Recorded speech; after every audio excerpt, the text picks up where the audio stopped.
ನಮಸ್ಕಾರ. ಸುದ್ದಿ ಮೃದಂಗ ವಿಶೇಷ ಕಾರ್ಯಕ್ರಮಕ್ಕೆ ಸ್ವಾಗತ. ನಾನು ಎಚ್ ಸುಧೀಂದ್ರ ಕುಮಾರ್. ರೈಲ್ವೆ ಇಲಾಖೆಯ ಸಂಪರ್ಕದ ಕೊರತೆ, ಎಸ್.ಟಿ.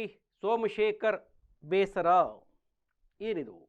ರೈಲ್ವೆ ಇಲಾಖೆಯ ಸಂಪರ್ಕದ ಕೊರತೆ, ಯಶವಂತಪುರ ಕ್ಷೇತ್ರದ ಶಾಸಕ ಎಸ್.ಟಿ. ಸೋಮಶೇಖರ್ ಬೇಸರ. ಈ ಸುದ್ದಿಯ ಜೊತೆಗೆ ಇನ್ನೊಂದು ಅಂತಂದರೆ, ಜಮೀನು ಮಾಲಕರಿಗೆ ಕೈಮುಗಿದು ವಿನಂತಿಸಿದ ಎಸ್.ಟಿ.ಎಸ್.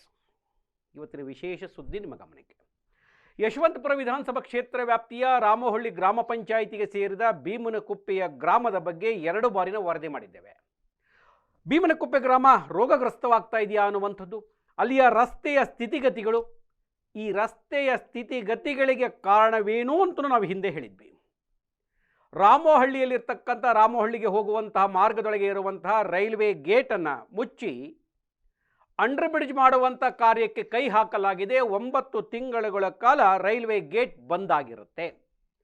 ಪರ್ಯಾಯ ರಸ್ತೆಯ ವ್ಯವಸ್ಥೆಯ ಚಿಂತನೆಯನ್ನು ಅಥವಾ ಸಂಪರ್ಕವನ್ನು ಮಾಡದ ರೈಲ್ವೆ ಇಲಾಖೆಯ ಬೇಜವಾಬ್ದಾರಿತನದಿಂದ ಭೀಮನಕುಪ್ಪೆಯಲ್ಲಿರುವಂತಹ ರಸ್ತೆಗಳು ಹದಗೆಟ್ಟು ಹೋಗಿ ಗ್ರಾಮದ ಒಳಗೂ ಕೂಡ ತೊಂದರೆ ಆಗಿರ್ತಕ್ಕಂಥದ್ದನ್ನು ವರದಿ ಮಾಡಿದ್ದು ನೀವು ಗಮನಿಸಿದ್ದೀರಿ. ಆ ವರದಿಯನ್ನು ಗಮನಿಸಿದ ನಂತರ ಕ್ಷೇತ್ರದ ಶಾಸಕ ಎಸ್.ಟಿ. ಸೋಮಶೇಖರ್ ಬೆಳಗಾವಿಯ ಅಧಿವೇಶನದಲ್ಲಿ ಪಾಲ್ಗೊಂಡಿದ್ದಾಗಲೂ ಕೂಡ ಬೆಂಗಳೂರು ಅಭಿವೃದ್ಧಿ ಪ್ರಾಧಿಕಾರದ ಅಧಿಕಾರಿಗಳಿಗೆ ಸೂಚನೆಯನ್ನು ಕೊಟ್ಟು ತಕ್ಷಣವೇ ಗಮನಿಸಬೇಕು ಅಂತ ಹೇಳಿದರು ಅಂತಲೂ ಕೂಡ ನಿಮ್ಮ ಗಮನಕ್ಕೆ ತಂದಿದ್ದೇವೆ. ಇವತ್ತು ಶಾಸಕರೇ ಭೀಮನಕುಪ್ಪೆಯ ಗ್ರಾಮಕ್ಕೆ ಭೇಟಿಯನ್ನು ನೀಡಿ ಏನಾಗಿದೆ, ಪರಿಸ್ಥಿತಿ ಏನು ಅನ್ನುವಂಥದ್ದನ್ನು ವಾಸ್ತವ ಸ್ಥಿತಿಯನ್ನು ತಿಳಿದುಕೊಳ್ಳೋದಕ್ಕೋಸ್ಕರವಾಗಿ ಬಂದಿದ್ದರು. ಅನೇಕರಲ್ಲಿರ್ತಕ್ಕಂಥವ್ರು ದೂರನ್ನು ಹೇಳಿದ್ರು. ಇವರೆಲ್ಲವನ್ನು ಗಮನಿಸಿ ಬೆಂಗಳೂರು ಅಭಿವೃದ್ಧಿ ಪ್ರಾಧಿಕಾರದ ಇ ಅಶೋಕ್ರವರು ಅಲ್ಲೇ ಇದ್ದರು. ಅವ್ರಿಗೆ ಕರೆಸಿ ಏನು ಮಾಡ್ಬೋದು, ಹೇಗಿದೆ ವ್ಯವಸ್ಥೆ, ಯಾಕೆ ಹೀಗಾಗಿದೆ ಅನ್ನುವಂಥದ್ದನ್ನು ಕೂಡ ಪರಿಶೀಲಿಸಿದರು. ಸುದ್ದಿ ಮೃದಂಗ ಈ ಸಂದರ್ಭಗಳಿಗೆ ಸೋಮಶೇಖರ್ ಅವರನ್ನ ಪ್ರಶ್ನೆಯನ್ನು ಮಾಡ್ತು. ರೈಲ್ವೆ ಇಲಾಖೆಯವರ ಈ ಕಾಮಗಾರಿಯಿಂದ ಸಾರ್ವಜನಿಕರಿಗೆ ತೊಂದರೆ ಆಗ್ತಿದೆ, ನಿಮ್ಮ ಗಮನಕ್ಕೆ ಬಂದಿರಲಿಲ್ಲವೇ, ನಿಮಗೆ ಗೊತ್ತಿಲ್ಲವೇ ಅನ್ನುವಂಥ ಮಾತುಗಳನ್ನು ಕೇಳಿದಾಗ ಸೋಮಶೇಖರ್ ಅವರು ಪೂರ್ಣ ವಿವರವನ್ನು ಕೊಟ್ಟರು. ಈ ಬಗ್ಗೆ ನಾನು ರೈಲ್ವೆ ಸಚಿವ ಸೋಮಣ್ಣನವರ ಜೊತೆಗೆ ಕೂಡ ಮಾತುಕತೆಯನ್ನು ಮಾಡಿದ್ದೆ. ತಕ್ಷಣವೇ ಕಾಮಗಾರಿಯನ್ನು ಕೈಗೆತ್ತಿಕೊಳ್ಳುವುದು ಬೇಡ, ಅದಕ್ಕೆ ಏನೇನು ವ್ಯವಸ್ಥೆಗಳಾಗಬೇಕು ಅನ್ನುವಂಥದ್ದನ್ನು ಕೂಡ ಹೇಳಿದ್ವಿ. ಸಂಬಂಧಪಟ್ಟ ಅಧಿಕಾರಿಗಳನ್ನ ಕಳುಹಿಸಿಕೊಡುತ್ತೇನೆ ಅಂತಲೂ ಕೂಡ ಹೇಳಿದರು. ಚಳ್ಳೆಘಟ್ಟ ಅಂಡರ್ಪಾಸ್ ಮಾತ್ರ ಓಕೆ, ರೈಲ್ವೆ ರಾಮೋಹಳ್ಳಿಯ ರೈಲ್ವೆ ಗೇಟ್ನ ಬಗ್ಗೆ ಚರ್ಚೆ ಆಗಬೇಕು ಅನ್ನುವಂಥ ಮಾತುಗಳನ್ನು ಆಡಿದ್ದರೂ ಕೂಡ ಯಾರು ಅವರಿಗೆ ಏನನ್ನ ಹೇಳಿದರೋ ಗೊತ್ತಿಲ್ಲ, ಕಾಮಗಾರಿಯನ್ನು ನನ್ನ ಗಮನಕ್ಕೆ ತಾರದಲ್ಲೇ ಪರ್ಯಾಯದ ವ್ಯವಸ್ಥೆಯ ಚಿಂತನೆಯನ್ನು ಮಾಡದೆ ರೈಲ್ವೆ ಅಧಿಕಾರಿಗಳ ಸಂಪರ್ಕದ ಕೊರತೆಯಿಂದ ಹೀಗಾಗಿದೆ ಅನ್ನುವಂಥ ಬೇಸರವನ್ನು ಸೋಮಶೇಖರ್ ಅವರು ವ್ಯಕ್ತಪಡಿಸೋರು. ಅವ್ರು ಏನು ಹೇಳಿದ್ರು ಅನ್ನುವಂಥದ್ದನ್ನು ಸಂಪೂರ್ಣ ಮಾಹಿತಿಯನ್ನು ನಿಮ್ಮ ಗಮನಕ್ಕೆ ಕೊಡ್ತಾ ಇದ್ದಾರೆ. ಕಾಮಗಾರಿಯಿಂದ ಸಾಕಷ್ಟು ತೊಂದರೆ ಆಗಿದೆ, ಇಲ್ಲಿ ಅವ್ಯವಸ್ಥೆ ಆಗಿದೆ ಅಂತ ಹೇಳಿ ಅಂತ ಇದು ಆರಂಭದಲ್ಲಿ ನಿಮ್ಮ ಗಮನಕ್ಕೆ ಬರಲಿಲ್ವಾ ಅಥವಾ ಹೇಗೆ? ನೋಡಿ, ಆರಂಭದಿಂದನೂ ಇದು ನನಗೆ ಮಾಹಿತಿ ಇದೆ. ಚಲಘಟ್ಟ ಏನು BDA ಅಂಡರ್ಗ್ರೌಂಡ್ ಮಾಡಿದ್ರು, ಅದನ್ನು BDA ನಮ್ಮ ಅಶೋಕರು ಇಲ್ಲಿ ಅವ್ರಿ, ಇವರು ಅಶೋಕ್ ಬಾಗಿ ಎಲ್ಲ ಸೇರಿ ಹುಬ್ಳಿಲಿ ಹೋರಾಟ ಮಾಡಿ ಅದನ್ನು ಕೆಂಪೇಗೌಡ ಬಡಾವಣೆಗೆ ಹೋಗ್ತಕ್ಕಂಥದ್ದಕ್ಕೆ ಇವರು ಅಂಡರ್ಗ್ರೌಂಡ್ ಬ್ರಿಡ್ಜ್ ಮಾಡಿಸ್ಕೊಬಂದದ್ದು ಇಂಚು ಕೂಡ ನನಗೆ ಗೊತ್ತು. ಸೋಮಣ್ಣ ನನಗೇನು ಫೋನ್ ಮಾಡಿದ್ರು, ಹಿಂಗೆ ಬ್ರಿಡ್ಜ್ ಓಪನ್ ಮಾಡಬೇಕು ಅಂತಂದರು. ಆಯ್ತು ಸ್ವಾಮಿ, ಅದು ಚಲಘಟ್ಟದ ಒಂದೇ ಅಪ್ಪ ಹೇಳಿದ್ದು. ಚಲಘಟ್ಟ ಹೇಳಿದ್ಮೇಲೆ ನಾನು ಇನಾಗ್ರೇಷನ್ ಮಾಡಿ ಅಂತ ಹೇಳಿದೆ. ಅವ್ರು ಯಾವ ಕಾರಣಕ್ಕೂ ನನಗೆ ರಾಮಹಳ್ಳಿ ಅಂತ ಹೇಳಿರಲಿಲ್ಲ. ರಾಮಹಳ್ಳಿ ಯಾಕೆ ಹೇಳಿರಲಿಲ್ಲ ಅಂದರೆ PW ಜೊತೆಲಿ ಸುಮಾರು ಮೀಟಿಂಗ್ ಆಗಿತ್ತು. ಆಮೇಲೆ ಪಕ್ಕದಲ್ಲಿ KEDBದು ಏನು ಲೇಔಟ್ಸ್ ಇದೆ, ಅವರು ಕೂಡ ವಾಲಂಟ್ರಿಗೆ ಜಮೀನು ಬಿಟ್ಕೊಡ್ತೀನಿ, ನಮಗೆ ಆಲ್ಟರ್ನೇಟ್ ಏನಾರ ಕೊಡಿಸಿ, ಇಲ್ಲ ಅಂತಂದರೆ ನಾವು ಜಮೀನು ನಮಗೆ ಕೊಡ್ತೀವಿ, ನಾವು ಬಿಟ್ಕೊಡ್ತೀವಿ, ನೀವು ರೋಡು ದೊಡ್ಡದು ಮಾಡಿ ಆ ಕಡೆ ಈ ಕಡೆ ಹೋಗಿ ಅಂತೇಳಿ. ಕುಂಬಳಗೋಡು ಗ್ರಾಮ ಪಂಚಾಯತಿಯರ್ದು ಮೀಟಿಂಗ್ ಆಯಿತು, ಕುಂಬಳಗೋಡು ಪೊಲೀಸ್ ಸ್ಟೇಷನ್ ಮೀಟಿಂಗ್ ಆಯಿತು, BDAದು ಮೀಟಿಂಗ್ ಆಯಿತು, PWDದು ಮೀಟಿಂಗ್ ಆಯಿತು. ಇದೆಲ್ಲ ಮೀಟಿಂಗ್ ಆದಮೇಲೆ ಸೋಮಣ್ಣವ್ರಿಗೆ ಒಂದು ಹೇಳಿದ್ದೆ ನಾನು, KEDBಯವರು BDA ಕುಂಬಳಗೋಡು ಎಲ್ಲ ಕೂಡ ಈ ಥರ ಮಾತನಾಡಿದ್ದೀವಿ. ಅವ್ರು ಏನು ಹೇಳ್ತಾರೆ, ಇದು ಹೆವಿ ರೋಡ್ ಆಗ್ತದೆ, ಹೋಗೋದೊಂದು ರೋಡು ಬರೋದೊಂದು ರೋಡು, ಆಮೇಲೆ ಹೋಗುವಾಗ ಸಾರ್ವಜನಿಕರು ಬರುವಾಗ ಸಾರ್ವಜನಿಕರು, ಅದನ್ನು 2 ಸಪ್ರೇಟ್ ಮಾಡಬೇಕು. ಆಮೇಲೆ ಹಾಸ್ಪಿಟ್ಲವರು ಜಾಗ ಬಿಟ್ಕೊಡ್ತೀನಿ ಅಂತ ಹೇಳಿದರೆ, KEDBಯವರು ಬಿಟ್ಕೊಡ್ತೀನಿ ಅಂತ ಹೇಳಿದ್ರೆ, ನೀವು ಒಂದು ಮೀಟಿಂಗ್, ನಾನು ಯಾವ ಕಾರಣಕ್ಕೂ ಅದನ್ನು ತೊಂದರೆ ಮಾಡೋದಿಲ್ಲ, ಅವನು ಆಫೀಸರ್ DG ಯಾರೋ ಇರ್ತಾರೆ, ಅವರು ನಿನ್ನ ಹತ್ರ ಕಳಿಸ್ತೀನಿ, ನಾನು ಕಳಿಸ್ಬಿಟ್ಟು ನೀವು ಮಾತಾಡಿಸಿ ಅಂತಂದರು. ನಾನು KEDB ಆಫೀಸರ್ಸ್ಗೂ ಅಸೋಸಿಯೇಷನ್ವರೆಗೂ ಹೇಳಿದೆ, ಸೋಮಣ್ಣವ್ರಿಗೆ ಮಾತಾಡಿದ್ದೀನಿ, ಅವ್ರ ಆಫೀಸರ್ಸ್ ಬರ್ತಾರಂತೆ 3-4 ದಿವಸದಲ್ಲಿ. ನೀವು PWD ಎಲ್ಲ ಕೂತ್ಕೊಂಡು PWD ಇಂಜಿನಿಯರ್ಗೂ ಹೇಳಿದೆ, ಹಿಂಗೆ ಸೋಮಣ್ಣ ಹೇಳಾರೆ ಬರ್ತಾರಂತೆ ಅಂತ. 3-4 ದಿವಸದಲ್ಲಿ ಬರ್ತಾರೆ ಅಂತ ಕಾಯ್ತಾ ಇದ್ದೀನಿ, ಬರಲೇ ಇಲ್ಲ. ಯಾರು ಫೋನ್ ಮಾಡಿ ಪ್ರೆಸರ್ ಮಾಡಿದ್ರು ಏನು ಮಾಡಿದ್ರು ಗೊತ್ತಿಲ್ಲ, ಒಬ್ಬರೂ ಇಲ್ಲ. ಕುಂಬ್ಳಗೌಡ ಪರ್ಮಿಷನ್ ಕೊಡಲಿಲ್ಲ, ಸ್ಟೇಷನ್ ಪರ್ಮಿಷನ್ ಕೊಡಲಿಲ್ಲ, PWD ಕೊಡಲಿಲ್ಲ, BDNR ಕೊಡಲಿಲ್ಲ. ಆಮೇಲೆ ಆಲ್ಟರ್ನೇಟ್ ಸುತ್ತಮುತ್ತ ನೋಟಿಸ್ ಹಾಕಬೇಕು, ಆ ರೋಡ್ ಬಂದ್ ಆಗ್ತಿದೆ, ಎಷ್ಟು ತಿಂಗಳು ಬಂದ್ ಆಗ್ತಾರೆ ಗೊತ್ತಿಲ್ಲ. ಎಲ್ಲ ಆಲ್ಟರ್ನೇಟ್ ಯಾರಿಗೂ ಏನು ಹೇಳ್ದೇನೆ ಏಕಾಏಕಿ ರೈಲ್ವೆ ಅವರು ಯಾರ್ದು ಸಪೋರ್ಟೇ ಬೇಕಾಗಿಲ್ಲ ಅಂತೇಳಿ ಈ ಥರ ಮಾಡೋಕ್ಕೆ ಹೊಟ್ಬಿಟ್ಟವ್ರೆ. ಈ ಊರಿನವರೆಲ್ಲ ಪಂಚಾಯತಿಯವರು ತೊಂದರೆ ನೋಡಿ ಅವರನ್ನ ರಿಕ್ವೆಸ್ಟ್ ಮಾಡಿಕೊಂಡು ರೋಡ್ ಮಾಡಿಸ್ತಕ್ಕಂಥ ಅದಕ್ಕೆ ಚಾಲನೆ ಮಾಡ್ತಾ ಇದ್ದೇವೆ.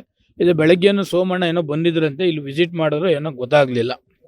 ಅವ್ರಿಗೆ ಪಿನ್ನು ಮಾಹಿತಿಯನ್ನೆಲ್ಲ ಕೂಡ ಕೊಟ್ಟಿದ್ದೇವೆ, ಏನೇನು ಪ್ರಾಬ್ಲಮ್ ಆಗಿದೆ, ಯಾಕೆ ಹಿಂಗೆಲ್ಲ ಹೇಳ್ದೆ ಕೇಳದೆ ಮಾಡ್ತಿದ್ದಾರೆ ಇದೆಲ್ಲನೂ ಅಂತ. ನಿಲ್ಲಿಸೋದು 1 ನಿಮಿಷ, ಬಟ್ ಸೆಟ್ರೇಟ್ ಮಾಡೋಕೆ 1 ವರ್ಷ ಬೇಕಾಯ್ತದೆ. ಅದೇನು ಈಗಿನಿಂದಲ್ಲ, ಅದು ಯಾವುದು ರಾಮವಳ್ಳಿದು ಈಗಿನಿಂದಲ್ಲ, ಅವತ್ತಿಂದನೂ ಇದೆ. ಏನೋ ಸಾಲ್ವ್ ಆಗೋಲ್ಲಿ ಎಲ್ಲರನ್ನೂ ವಿಷಯ ಯಾರು ನೋಡಿ, ಕುಂಬ್ಳಗೌಡ ಪೊಲೀಸ್ ಸ್ಟೇಷನವರು ಎಗೇನಿಸ್ಟ್ ಇಲ್ಲ, ಆಮೇಲೆ ಕುಂಬ್ಳಗೌಡ ಗ್ರಾಮ ಪಂಚಾಯತಿಯವರು ಇಲ್ಲ, PWD ಇಲ್ಲ, BDNR ಇಲ್ಲ, ಯಾರೂ ಇವನ್ ರಾಮವಳ್ಳಿ ಪಂಚಾಯತಿಯವರು ಕೂಡ ಎಗೇನಿಸ್ಟ್ ಇಲ್ಲ. ಎಲ್ಲರನ್ನೂ ಕೋಯಿನ್ಸೈಡ್ ಮಾಡಿ ಮೀಟಿಂಗ್ ಮಾಡಿ ಎಲ್ಲರನ್ನೂ ವಿಶ್ವಾಸ ತಗೊಂಡು ಮಾಡೋಣ ಅಂತಂದರೆ ಯಾರು ಎಗೇನಿಸ್ಟ್ ಮಾಡಿದ್ರು ಏನು ಮಾಡಿದ್ರು ಕೆಲಸ ಶುರು ಮಾಡಿಬಿಟ್ಟಾರೆ. ಈಗ ನೀವೇ ನೋಡ್ತಾ ಇದ್ದಿರಲ್ಲ ಇದೆಲ್ಲ ಎಷ್ಟು ಪ್ರಾಬ್ಲಮ್ ಆಗಿದೆ. ಈಗ ಅವ್ರದ್ದು ಕೋರ್ಟಲ್ಲಿದೆ, ಕೋರ್ಟ್ ಸ್ಟೇ ಇದೆ, ಕೋರ್ಟ್ ಕಾನೂನು ಪ್ರಕಾರ ಅಂತಂದ FIR ಅಂದರೆ ನಾವು ರೋಡ್ ಮಾಡೋಂಗಿಲ್ಲ, BDNR ರೋಡ್ ಮಾಡುವಂಗೆ ಇಲ್ಲ. ಈಗ ಅವ್ರನ್ನೂ ರಿಕ್ವೆಸ್ಟ್ ಮಾಡ್ಕೋಬೇಕು, ಈ ಸುತ್ತಮುತ್ತ ಯಾರ್ಯಾರ್ದಿದೆ ಅದೆಲ್ಲನೂ ಕೂಡ ರಿಕ್ವೆಸ್ಟ್ ಮಾಡ್ಕೊಂಡು ಮಾಡ್ಕೋಬೇಕು. ಅದೇ BD ಎಕ್ಸಿಕ್ಯೂಟಿವ್ ಇಂಜಿನಿಯರು ಕೂಡ ಒಪ್ಕೊಂಡಿದ್ದಾರೆ, ಅವರು ಒಪ್ಕೊಂಡಿದ್ದಾರೆ.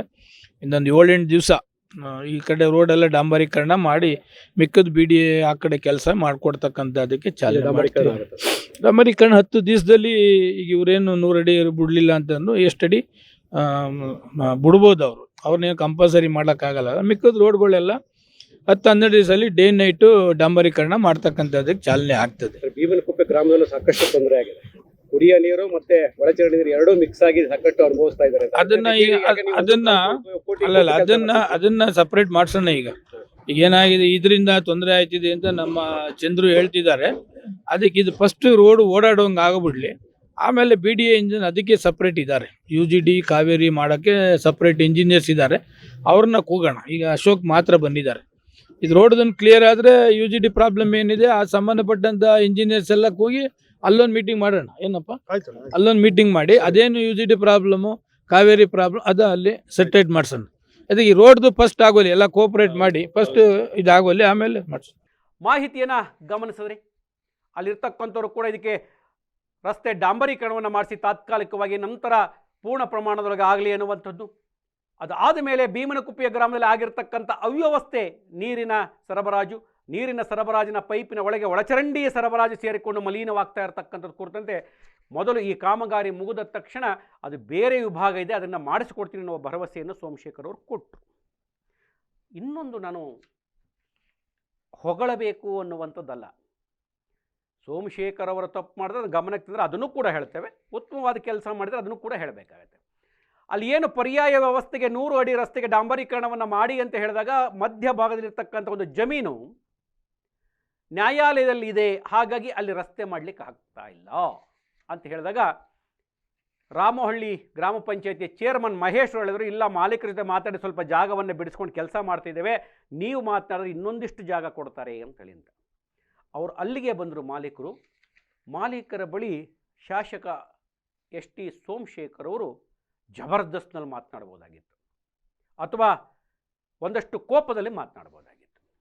ಅವರು ಒಂದೇ ಮಾತು ಹೇಳಿದ್ರು, ನೀವು ಒಪ್ಪುವುದಾದರೆ ಸಾರ್ವಜನಿಕರಿಗೆ ತೊಂದರೆ ಆಗೋದು ಬೇಡ, ನೀವು ಅನುಕೂಲ ಮಾಡಿಕೊಡುವುದಾದರೆ ಈ ಜಮೀನಿನಲ್ಲಿ ಒಂದಷ್ಟು ಜಾಗ ಕೊಟ್ಟರೆ ರಸ್ತೆ ಮಾಡಿಸೋಣ, ನ್ಯಾಯಾಲಯದ ಆದೇಶ ಏನು ಬರುತ್ತೆ ಆ ಆದೇಶದಂತೆ ನಾವು ಪಾಲಿಸೋಣ, ಅಥವಾ ಈ ರಸ್ತೆಗೆ ಬೇಕಾಗಿರುವಂಥ ಪರಿಹಾರ ಕೊಡಿಸುವುದಾದರೂ ಕೊಡಿಸುವ ಅಂಥೇಳಿ ಆ ಮಾಲೀಕರನ್ನು ಒಬ್ಬ ಶಾಸಕ, ಒಬ್ಬ ಮಾಜಿ ಸಚಿವ ST ಸೋಮಶೇಖರ್ ಕೈ ಮುಗಿದು ಕೇಳಿದ್ರು.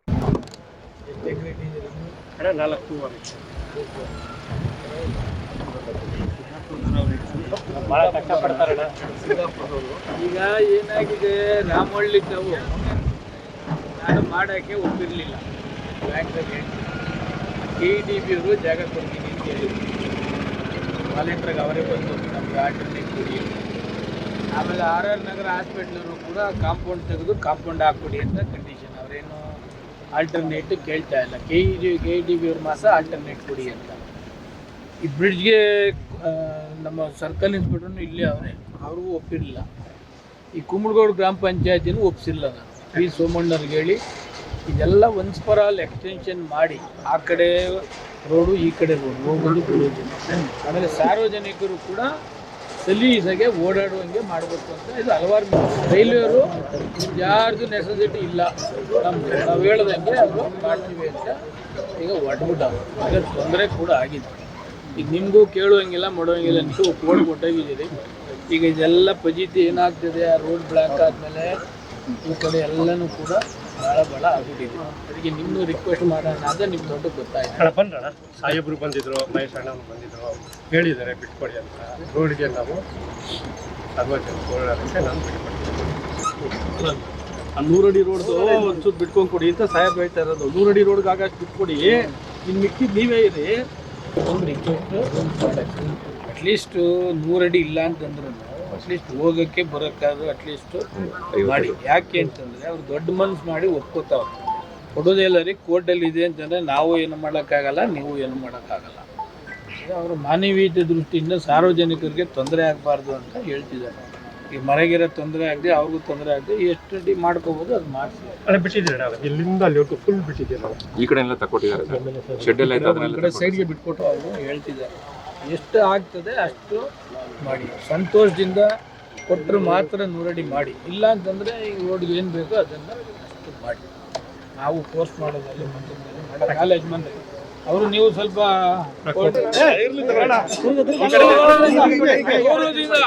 100 ಅಡಿ ರಸ್ತೆ ಕೊಡಿ ಅಂತ ಕೇಳ್ತಾ ಇಲ್ಲ.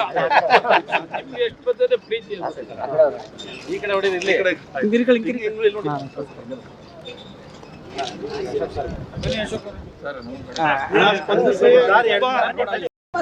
ಇಲ್ಲ ಅಕ್ಕ ಹೇಳ್ದೆ, ಈಗ ನಾನು ಹೇಳ್ದೆ ಅದನ್ನೇನೆ ಮಾಡ್ಕೊಡ್ತೀವಿ ಅಂತ ಹೇಳಿದಾರೆ. ಇದು ಫಸ್ಟ್ ಇದೊಂದು ಹಾಕ್ಬಿಡ್ಲಿ, ಮಾಡ್ತೀವಿ ಅಂತ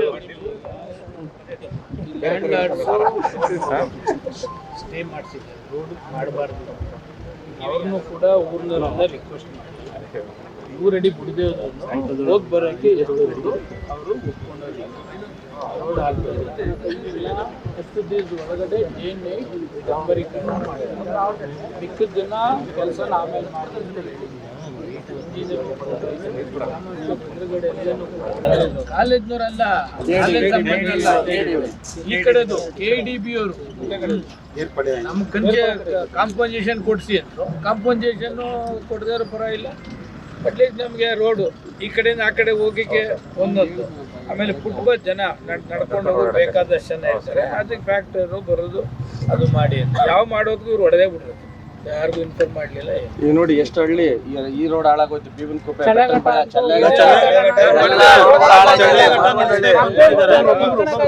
ಫೋನ್ ಮಾಡೋದ್ಮೇಲೆ ಬಂದು ಕ್ಲೀನಾಗಿ ಎಲ್ಲ ಮಾಡ್ಕೊಟ್ಟವ್ರಣ. ಇದು ಮೇಂಟೈನ್ ಡೈಲಿ ನೀರು ಹಾಕ್ಬೇಕು. ಹಳ್ಳ ಗುಂಡಿ ನೋಡಿ ಮುಂದೆ ಬಂದಿಣ ತೋರಿಸ್ತೀನಿ, ಅದಕ್ಕೆ ನಮಗೊಂದು ಏನು ನಮ್ಮನ್ನ ಏನಕ್ಕೆ ಅಂದ್ರಣ, ಈ ರೋಡ್ ಯಾವ ರೋಡ್ ಇತ್ತು,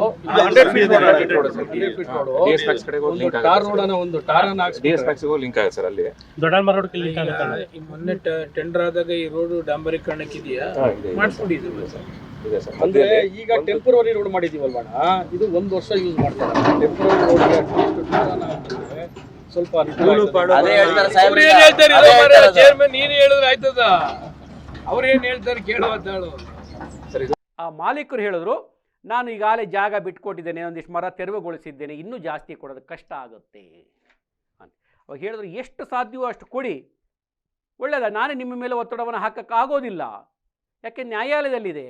ಅದಕ್ಕಿಂತ ಹೆಚ್ಚಾಗಿ ನೀವು ಒಪ್ಪಬೇಕು, ನಾನು ನಿಮಗೆ ಒತ್ತಡವನ್ನು ಹಾಕುವುದಿಲ್ಲ, ನೀವು ಒಪ್ಪುವುದಾದರೆ ಅಂತ ಹೇಳಿ ಎಷ್ಟು ಜಾಗ ಬೇಕಾಗತ್ತೆ ಅಂತೇಳಿ ಇಂಜಿನಿಯರ್ನ ಕೇಳಿದ್ರು. 100 ಅಡಿ ಬೇಕು ಅಂದರು, 100 ಅಡಿ ಕೊಡೋಕ್ಕಾಗಲ್ಲ ಅಂದರು. ಎಷ್ಟು ಕೊಡ್ತಾರೋ ಅಷ್ಟು ತೆಗೆದುಕೊಂಡು ಮೊದಲು ಜಾಗವನ್ನು ರಸ್ತೆಯನ್ನು ಮಾಡಿ ಸಾರ್ವಜನಿಕ ಅನುಕೂಲ ಮಾಡಿಕೊಡಿ ಅಂತ ಹೇಳಿ ಅಧಿಕಾರಿಗಳಿಗೆ ಸೂಚನೆಯನ್ನು ಕೊಟ್ಟ ನಂತರ ಮತ್ತೆ ಮಾಲೀಕರಿಗೆ ಹೇಳಿದ್ರು, ನೋಡಿ ಇನ್ನೊಂದಿಷ್ಟು ಜಾಗ ಕೊಡಿ, ಎಷ್ಟು ಸಾಧ್ಯವೋ ಅಷ್ಟು ಬಿಟ್ಕೊಡಿ, ಒಳ್ಳೆಯದಾಗತ್ತೆ ನಿಮಗೆ ಅಂಥೇಳಿ ಅಂತ. ನಾನು ಅದಕ್ಕೆ ಸೋಮಶೇಖರ್ ಅವರನ್ನು ಅಭಿನಂದಿಸ್ತಾ ಇದ್ದೇನೆ. ಇವತ್ತು ಒಬ್ಬ ಜನಪ್ರತಿನಿಧಿ ಅಂತ ಹೇಳಿದ್ರೆ ಅಹಂಕಾರದಲ್ಲೇ ಮಾತನಾಡಿ ಮೆರೆಯುವವರೇ ಜಾಸ್ತಿ ಇರುವಾಗ ಭೂ ಮಾಲೀಕರಲ್ಲಿ ಕೈ ಮುಗಿದು ಕೇಳ್ತಾರೆ. ಸಾರ್ವಜನಿಕರ ಅನುಕೂಲಕ್ಕೆ, ಗ್ರಾಮಸ್ಥರು ಓಡಾಡುವುದಕ್ಕೆ, ಕೆಲ ದಿನಗಳವರ ಅನುಕೂಲಕ್ಕಾಗಿ ನ್ಯಾಯಾಲಯದ ಆದೇಶ ಏನು ಬರ್ತದೆ ನಾವೆಲ್ಲರೂ ಪರಿಪಾಲಿಸೋಣ, ನಿಮಗೆ ಪರಿಹಾರ ಕೊಡಿಸೋಣ. ಎಷ್ಟು ಸಭ್ಯತೆಯಿಂದ ಕೈ ಮುಗಿದು ಕೇಳಿದರು ಸೋಮಶೇಖರ್ ಅವರು. ಅದನ್ನು ನಿಮ್ಮ ಗಮನಕ್ಕೆ ತಂದಿದ್ದೇವೆ. ಈ ರೀತಿಯಾಗಿ ಇಡೀ ಭೀಮನ ಕುಪ್ಪೆಯ ಗ್ರಾಮದೊಳಗೆ ಆದಂಥ ಅನಾಹುತ, ಆ ರಸ್ತೆಗಳು ಗುಂಡಿಗಳಾಗಿರುವಂಥದ್ದು, ಒಂದು ವೇಳೆ ಈ ಪರ್ಯಾಯ ರಸ್ತೆ ಅಂತ ಒಂದು ಸ್ವಲ್ಪ ಏನು ಮಾಡಿದ್ದಾರೆ ಅದು ಹಾಗೇ ಬಿಟ್ಟುಬಿಟ್ರೆ ಮಳೆ ಬಂದರೆ ಕುಸಿದು ಹೋಗಿಬಿಡುತ್ತೆ. ಹಾಗಾಗಿ ಮೊದಲು ಡಾಂಬಾರೀಕರಣವನ್ನು ಮಾಡಿ ಅಂತೇಳಿ ಎಸ್ ಟಿ ಸೋಮಶೇಖರ್ ಸೂಚನೆಯನ್ನು ಕೊಟ್ಟರು. ಮಹೇಶ್ ಅವರು ಕೂಡ ಮನವಿಯನ್ನು ಮಾಡಿದ್ರು. ಈ ಸಂದರ್ಭದೊಳಗೆ BDA ಅಶೋಕ್ ಉಪಸ್ಥಿತರಿದ್ದರು, circle inspector Kumbalagodu circle inspector ಉಪಸ್ಥಿತರಿದ್ದರು. ಅದಾದಮೇಲೆ ರಾಮಹಳ್ಳಿ ಗ್ರಾಮ ಪಂಚಾಯಿತಿ ಅಧ್ಯಕ್ಷ ಮಹೇಶ್ ಅವರು, ಮಾಜಿ ಅಧ್ಯಕ್ಷ ವೇಣುಗೋಪಾಲ್, ರಾಮಹಳ್ಳಿಯ ಚೇತನ್ ಗೌಡ, ಚಂದ್ರಪ್ಪ, ಗೋವಿಂದರಾಜು, ಯಲ್ಲಪ್ಪ ಇವರೆಲ್ಲರೂ ಕೂಡ ಉಪಸ್ಥಿತರಿದ್ದರು. ಇಡೀ ರಸ್ತೆಯನ್ನು ಗಮನಿಸಿ ಕೆಲವೊಂದು ಸೂಚನೆಗಳನ್ನು ಎಸ್ ಟಿ ಸೋಮಶೇಖರ್ ಅವರು ನೀಡಿದರು. ಇದಿಷ್ಟು ಮಾಹಿತಿ ನಿಮ್ಮ ಗಮನಕ್ಕೆ ಕೊಡ್ತಾ ಇದ್ದೇನೆ. ಮತ್ತೆ ವಿಶೇಷವಾದ ಸುದ್ದಿ, ವಿಶೇಷವಾದ ಮಾಹಿತಿಯನ್ನು ಹೊತ್ತು ಬರ್ತಾನೆ. ನಮಸ್ಕಾರ.